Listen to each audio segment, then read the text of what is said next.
Fala aí, galera. Então a gente está voltando agora para o segundo bloco. Então vamos lá. Nosso estudo dirigido agora vai finalizar a parte teórica, mas ficando em cima de alguns aspectos muito importantes. A gente não perde tempo com aquilo que é desnecessário. E depois a gente vai cair para as questões e vai finalizar a aula. Preparei aqui umas questões bem bacanas para que você possa compreender como é que isso funciona, como é que isso cai realmente na prova, tá? Então vamos lá, ó. Primeira coisa aqui, para a gente trabalhar, a semântica dos tempos e modos verbais. Aí os modos verbais. Você viu acima que os verbos sofrem flexão de modo. São 3 os modos em que um verbo pode aparecer: indicativo, subjuntivo e imperativo. Observe na tabela abaixo os valores semânticos associados a cada modo. Então, a gente aqui agora brinca com aqueles valores que a gente já apresentou e mais alguns exemplozinhos para que você possa cotejar, né? Comparar, entender. Então, vamos lá, aqui, ó. Indicativo. Indica fato certo, real. Exemplo, eu vou à reunião. É certo. E aí, olha só que bacana. Por que eu tenho de entender essa semântica dos tempos e modos verbais? Porque isso pode facilmente ser utilizado numa questão de compreensão e interpretação textual. Você tem de entender, né? Aquela questão de compreensão textual. Uma questão que é não de gramática. É uma questão de análise textual, mas que você depende da gramática para entender aquele texto. Olha só que bacana. Então, é por isso, na língua portuguesa, tudo depende de contexto, está tudo interligado. Então, vamos lá. Subjuntivo, fato incerto, irreal, duvidoso, hipotético. Exemplo, queria que você fosse à reunião. Não é certo que ela vá. Se você for, ficarei feliz. Ou seja, você vai ficar feliz se a pessoa for, mas é uma possibilidade, não é algo que é certo. Agora, imperativo, ordem, pedido, conselho, súplica. Vá à reunião. Então, isso é uma ordem, já mandei. Então, matamos. Agora, acho que a gente viu tudo.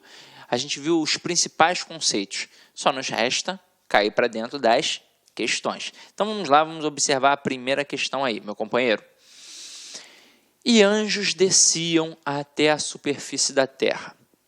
O verbo empregado nos mesmos tempo e modo que o grifado acima está em. Primeira coisa é matar, meu companheiro, o valor que tem no enunciado. Então, quando eu digo anjos desciam, isso é um passado. Ah, Cid, mas eu fiquei com dificuldade. Vamos lá. Se eu tenho uma estrutura assim, ó, em que eu pego o verbo descer, que é de segunda conjugação, terminada em ER, e ele me apresenta desciam. Observe que eu tenho aqui, nessa estrutura, até a letra C, um radical. Beleza? Até a letra C eu tenho ali um radical. Aí aqui no caso, este iam é uma desinência modo temporal. E este M aqui, ó, ele é uma desinência número pessoal. O M ali está para mostrar que está na terceira pessoa do plural. Eles desciam. No caso aí, os anjos desciam. Agora, aquele I ali, que tempo e modo a gente tem ali no caso?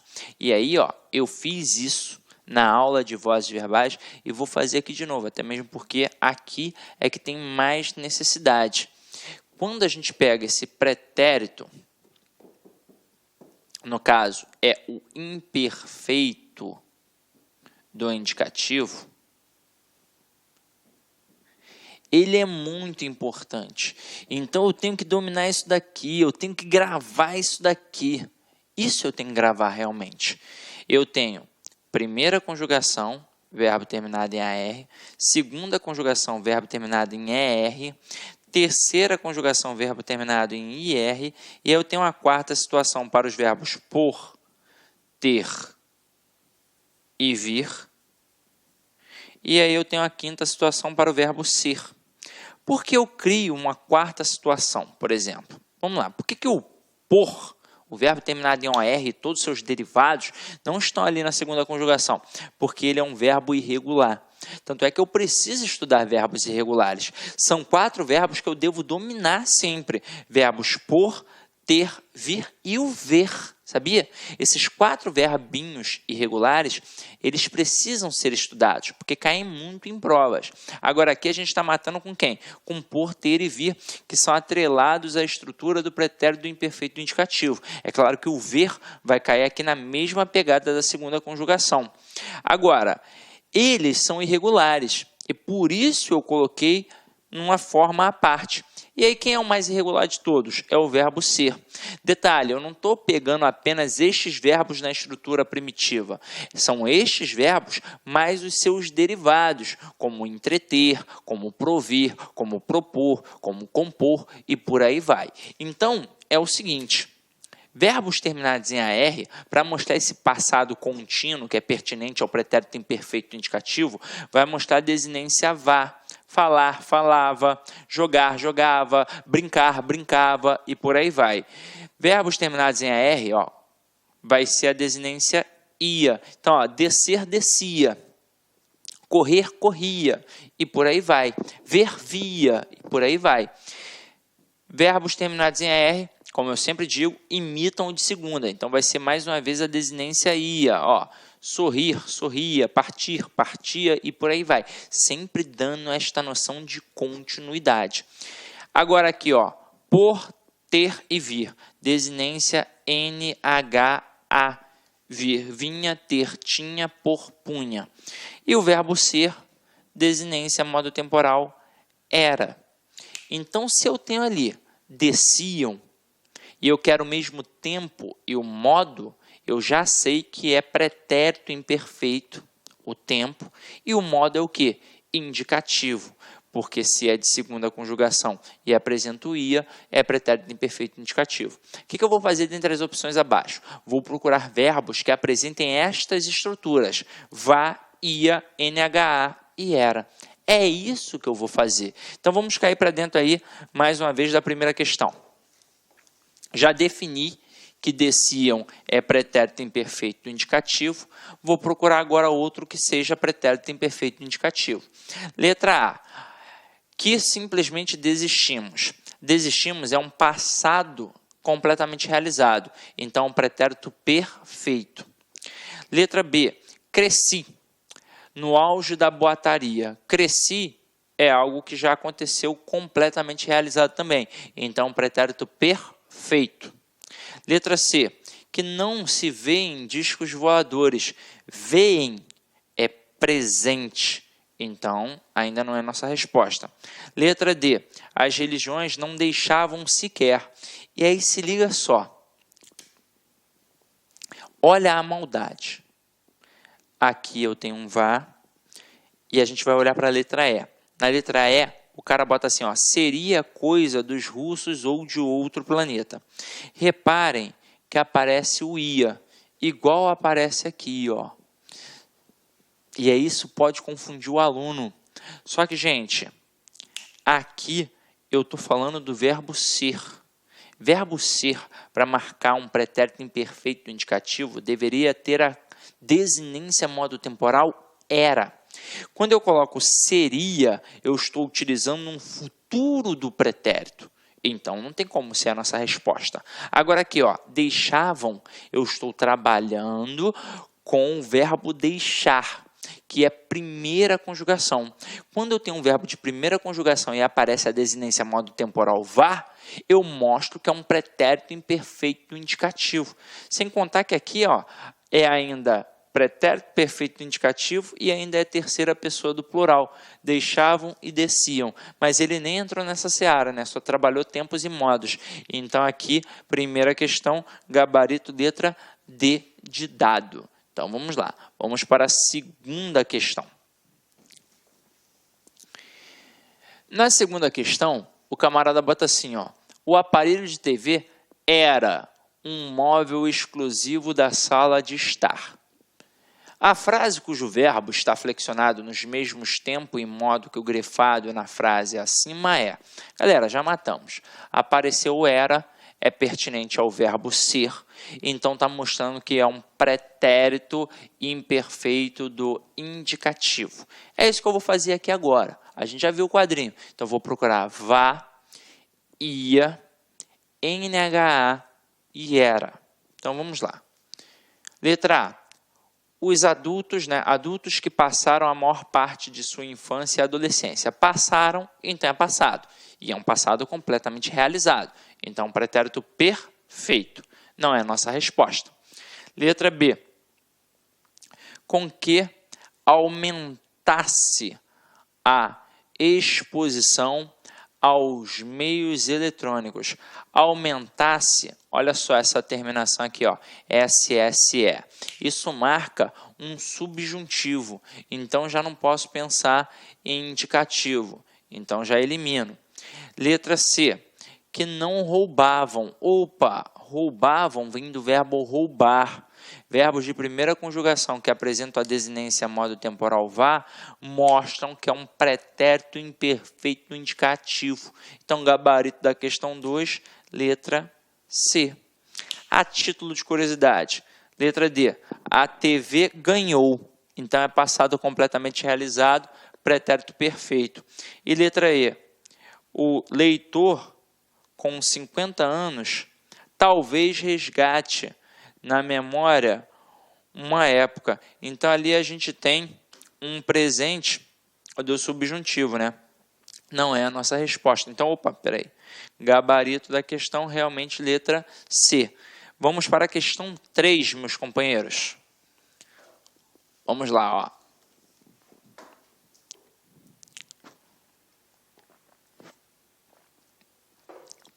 Em certas passagens do primeiro parágrafo, os autores referem-se a certas ações pretéritas que consideravam contínuas.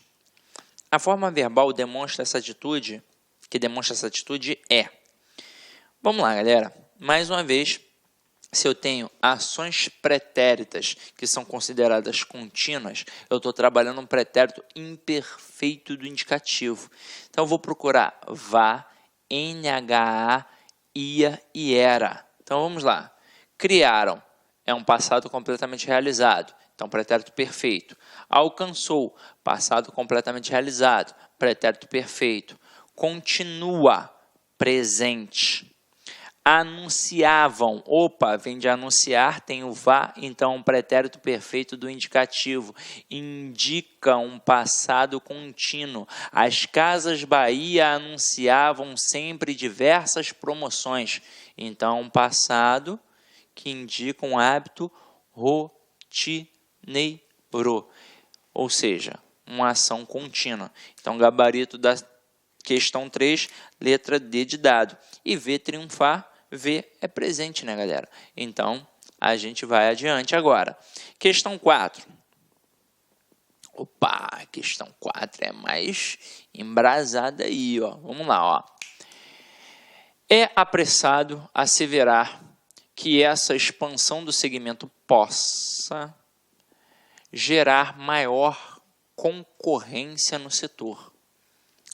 Vale lembrar, apenas como comparação, que a chegada dos bancos estrangeiros nos anos 90 não surtiu o efeito esperado quanto à concorrência bancária.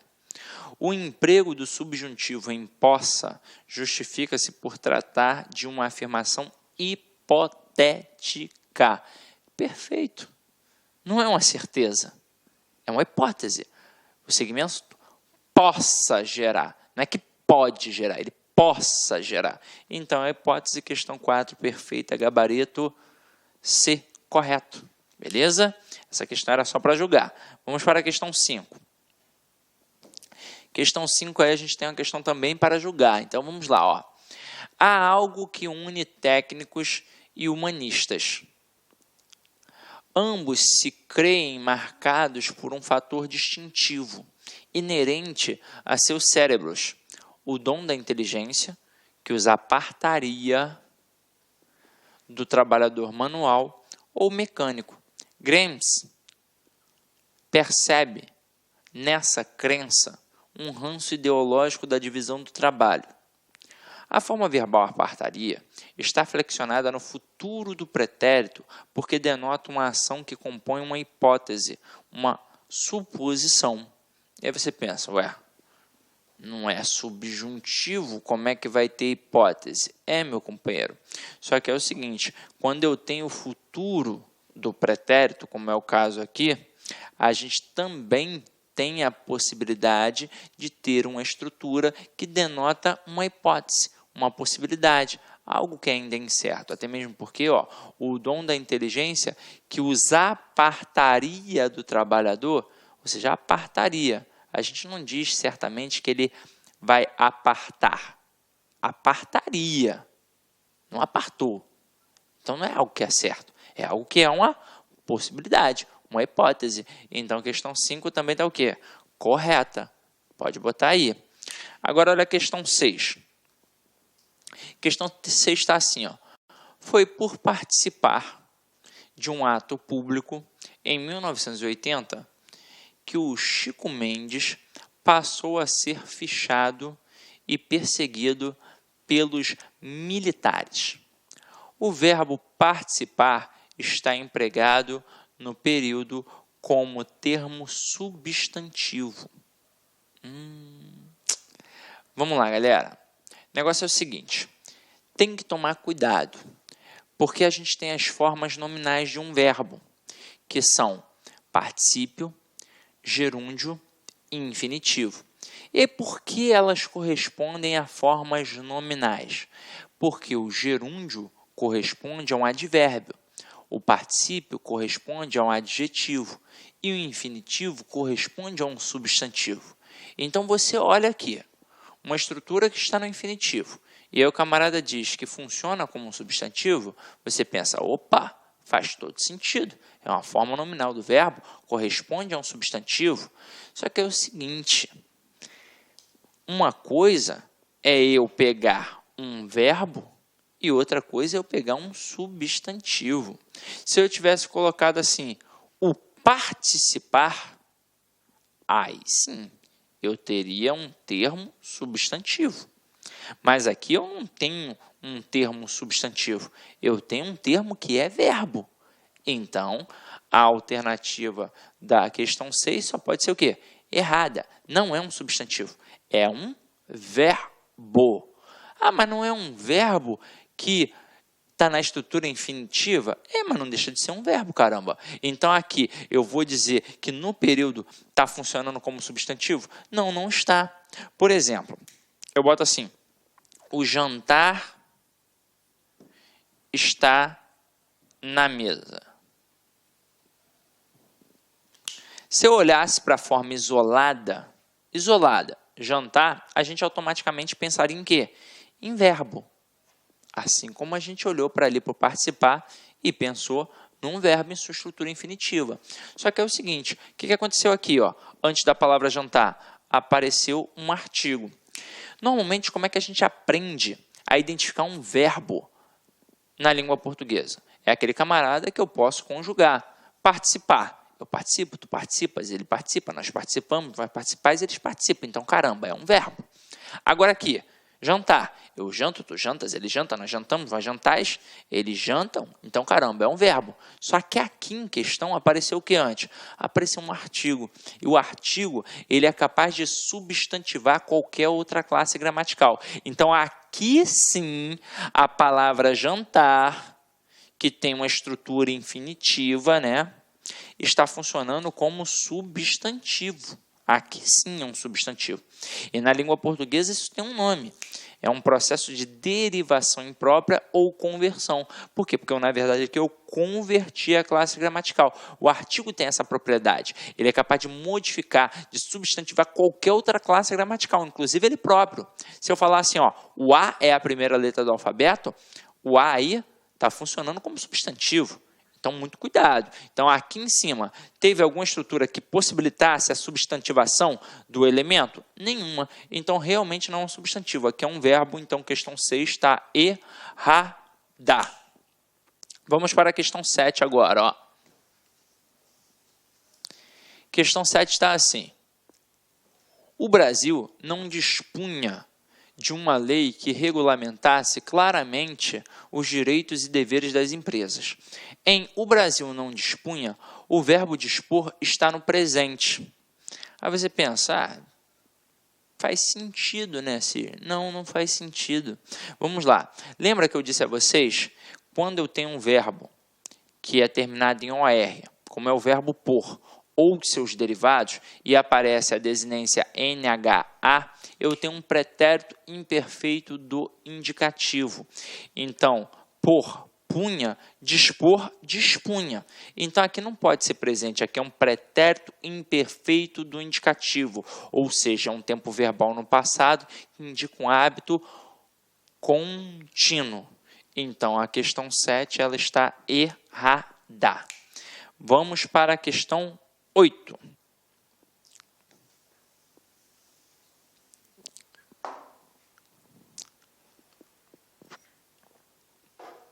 A questão 8 está assim, ó. A linha que ligara o Rio de Janeiro a São Paulo a 360 km por hora deverá ir a leilão até o fim do ano. A substituição da locução verbal deverá ir pela forma verbal irá mantém a correção gramatical do texto e as ideias nele originalmente expressas. Então vamos lá. Ele quer que eu tire o deverá ir e coloque o irá. Vamos fazer isso. A linha que ligará o Rio de Janeiro a São Paulo a 360 km por hora irá a leilão até o fim do ano. Aí, vamos pensar. Deverá ir e irá? Dá para colocar ali. Dá para colocar. Então, vai manter a correção gramatical? Vai manter. Dá para eu dizer, é possível. Não teria problema nenhum. Eu estou trabalhando com uma estrutura que está me mostrando um futuro.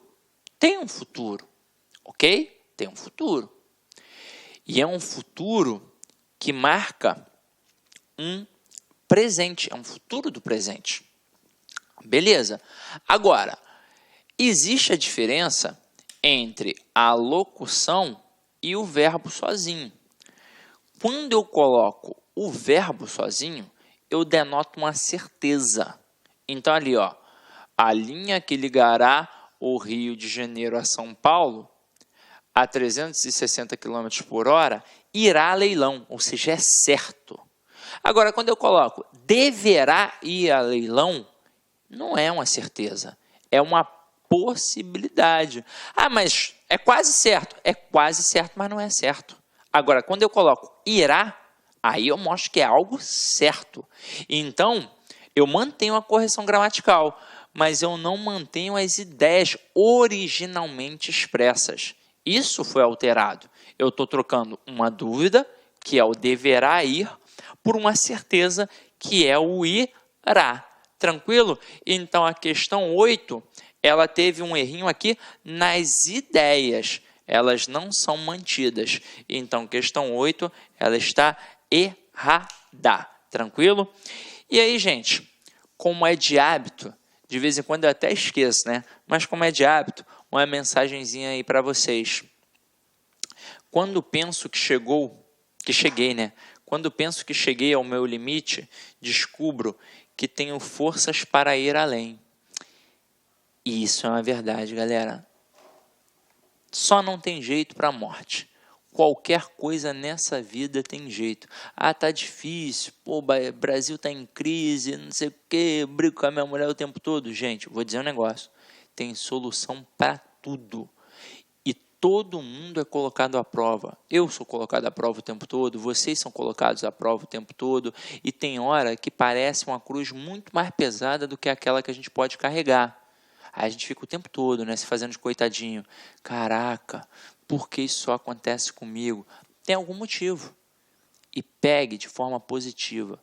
Essas coisas ruins, teoricamente, que acontecem na nossa vida, de vez em quando vêm para nosso amadurecimento. É para que a gente cresça realmente.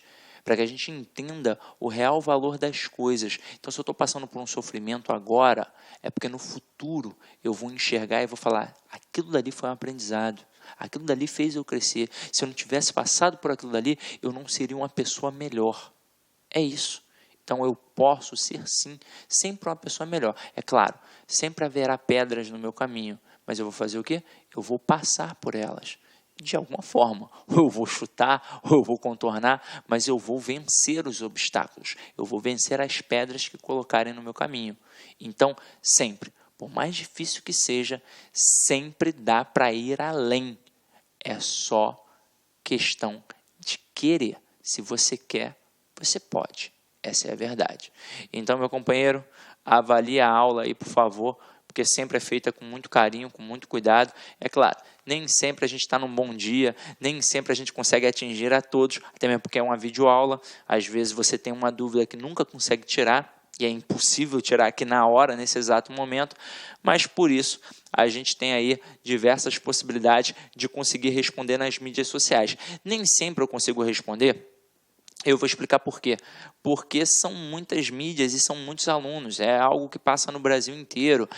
O curso disponibiliza alguns trechos de aulas no YouTube, então muita gente acaba tendo acesso também. E às vezes eu recebo 200, 300 mensagens por dia. É claro que alguma vai passar batida.